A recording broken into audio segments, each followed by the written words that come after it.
The traditional peer review system, a cornerstone of academic publishing, is fundamentally flawed and in need of systemic reform. It synthesizes a crowdsourced collection of criticisms and suggestions from academics, prompted by a viral tweet, identifying three core challenges: exploitation, lack of transparency, and excessive slowness. Firstly, peer review is deemed exploitative. It relies on the voluntary, unpaid labor of already overworked researchers, while for-profit publishers generate revenue from journal subscriptions. This labor is also unevenly distributed, with studies showing a small fraction of the academic community performing the vast majority of reviews. Secondly, the process is criticized as an opaque black box.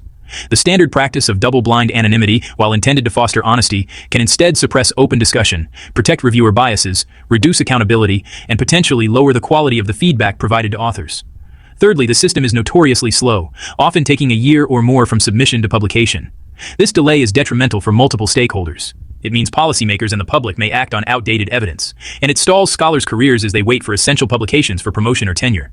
This sluggishness is primarily attributed to a chronic shortage of willing reviewers, exacerbated by high academic workloads, the COVID-19 pandemic, and an over-reliance on a limited, non-diverse pool of reviewers from the US and Europe. In response to these challenges, a series of constructive suggestions from the academic community, categorized into three areas. The first focuses on creating better incentives and recognition. Proposals include direct payment to reviewers, as practiced by some economics journals, offering vouchers for publication fees or free journal subscriptions, and providing fast-track review for a reviewer's own submissions. Crucially, many argue that universities must formally acknowledge peer review as part of the academic workload and reward outstanding contributions. Some suggest mandating a minimum number of annual reviews for tenured faculty. The second area involves improving recruitment strategies to be more inclusive and efficient.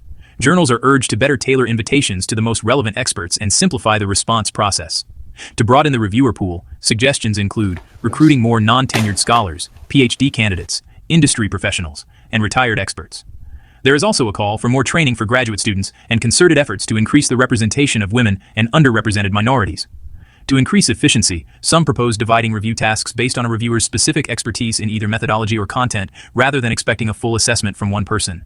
The third suggestion is to rethink the anonymity model by moving towards more open peer review processes. Examples include journals that publish review reports and decisions alongside articles with voluntary identification of reviewers. This shift aims to create a more transparent, accountable, and human-centered system.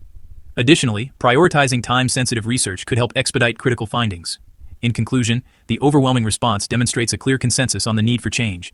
While there is no shortage of ideas to make peer review more accountable, fair, and inclusive, the responsibility for implementing these reforms lies with journals, publishers, and universities.